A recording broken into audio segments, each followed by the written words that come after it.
ripping at the seams. A potential breakup, divorce on the horizon between KSI Misfits and their production / broadcast partner, DAZN. This is going to get interesting and potentially will not end well. What do I mean? What happened? Where is this coming from? The breakdown. Let's go. KSI has spoken out against DAZN, who is Misfits' production broadcast partner, the one that essentially puts their events on television and broadcasts it to the world. And something that has been, I would say, a growing frustration, honestly, from, again, what I hear, both sides of Misfits and DAZN, is starting to take a little bit more of a public view. Let's just get to the KSI tweet first. A random Twitter called Crossover Boxing News, I guess, went through the archives at DAZN.com and found that HS Tiki-Taki versus George Fensom has appeared on the DAZN website as an addition to Misfits 17. And it's showing the matchups for that card, and HS Tiki-Taki and George Fensom happen to be there. So you guys probably know this by now. Misfits has a real problem with its own fighters, some of their coaches, sometimes they themselves, or DAZN leaking fights that they haven't yet announced officially. But specifically with DAZN, this has happened a couple of different times. Now, I don't know sometimes if they're real or fake, but DAZN will put prospective matchups that are going to be on a Misfits card on their website, or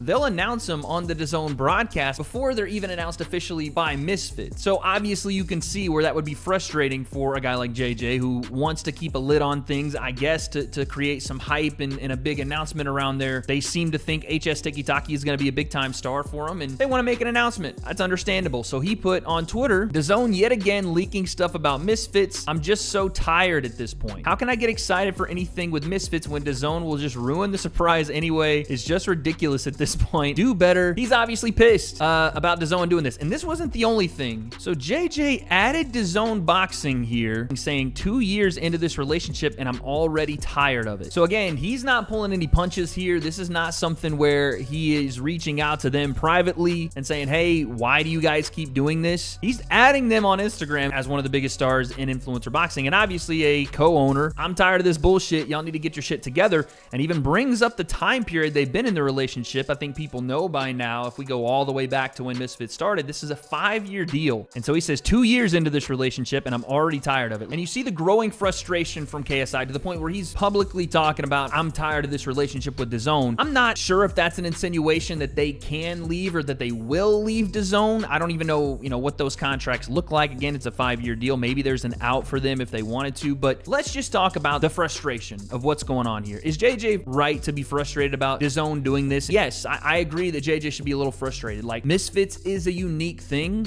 so they should at least try to have some unique treatment in the way that they announce their cards. It's not your normal standard boxing card where you just announce it and it's like, oh, cool, that guy's fighting, I'll watch it, or maybe I won't, or maybe it just flies under the radar of DAZN programming, so it doesn't really matter. Well, in this case, Misfits and influencer boxing is a very small niche audience, and they are very passionate about what they want to watch. They do like the announcements. They do like the build-up. They do like the hype. It's a big part of influencer boxing. In fact, it's the biggest part of influencer boxing. The hype, the buildup, the reason that we watch an HS Tiki-Taki isn't because he is a high-level boxer. It's because we think he's going to create some commotion. He's going to draw eyes with his antics or his words or his press conference or his video, whatever it is. This has been a continuous thing, and I know from behind the scenes way back when that it's been a continuous thing since Misfits 1, 2.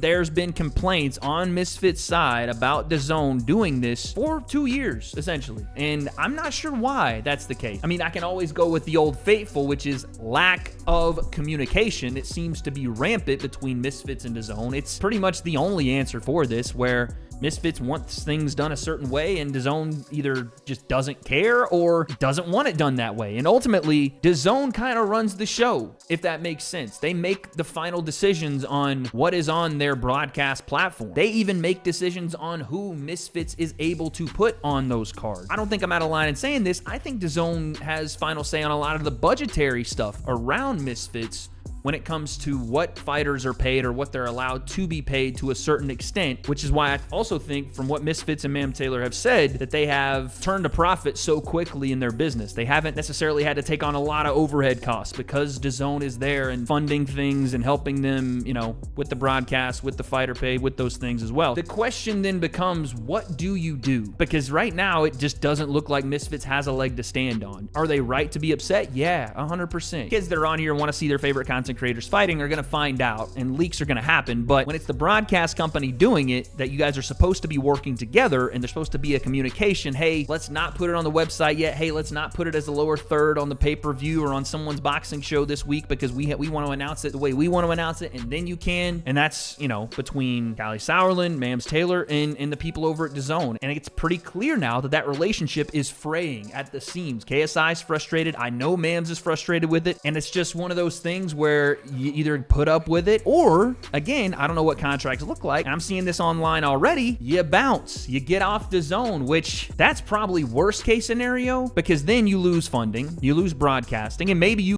pitch Misfits to, okay, like I don't really know another suitable broadcast partner right now that would take on Misfits. Again, maybe Amazon Prime is in that. Famio just put on another show, but they were also in partnership with DAZN as well. So I don't know. So I think it's still the best place for Misfits, for KSI, for influencer boxing. This is going to get interesting because like I said, we're 2 years in. I was always a little skeptical on the 5 years being hunky-dory the whole time, but now it's kind of starting to come to reality. What does Misfits actually do here? How do you fix this problem? I hope that they can resolve it. I still think DAZN is the best place for them right now. Again, with Misfits doing kind of this introducing the world to maybe not the most talented boxers ever, but, you know, influencer boxing. And there's also, again, different company, but somewhat in the same kind of vein. Most Valuable Prospects exists on DAZN for the same reason, introducing the world to these, not the biggest name boxers, but super talented and potential one-day world championship level. It's an opportunity for people to get eyes on potential stars in the crossover and or regular boxing scene. So I have to think it's more than just leaking of fights from DAZN. I have to think there's more there, either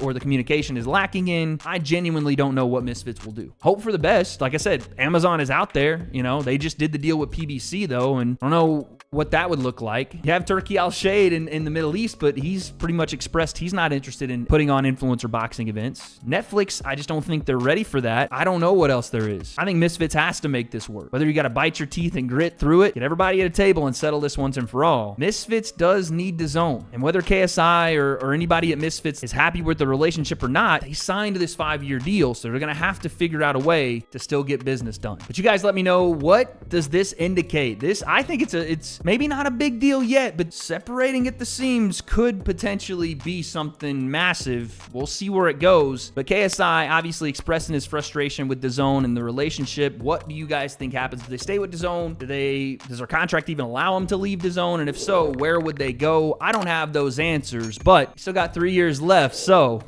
guess we'll find out.